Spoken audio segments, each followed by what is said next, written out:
Thanks for joining me on this wonderfully muddy, rainy, ruiny and rainbowy walk through Waverley Abbey and the surrounding area. This is a 10-kilometre loop, which was a pleasure to walk with only a couple sections along slightly busy roads that didn't have any footpaths along the sides. But, by far, the two most attractive sections of the walk, to me, were Waverley Abbey and Crooksbury Hill. The Abbey was a welcome resting spot for me, mostly because it provided me some much-needed cover from the rain. It was built around 1128 and it remained active until 1536. Despite being nearly 900 years old, the Abbey does still include some lovely details.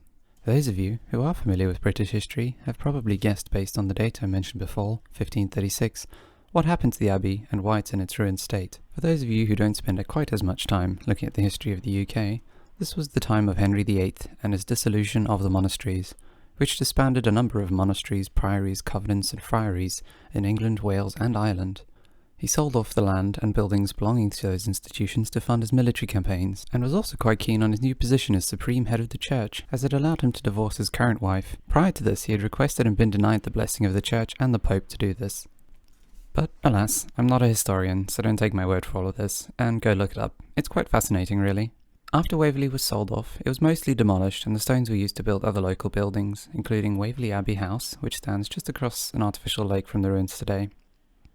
The ruins are open to the public and have been used in a number of films, including Elizabeth, Disney's Into the Woods, and that cinematic gem, the reboot of The Mummy. As always, the hikes are linked in the description on all trails and Komoot, and my Instagram and Twitter handles are on screen if you'd like a more live update of what I'm up to right now. For now though, check out some of my other hikes, and keep exploring.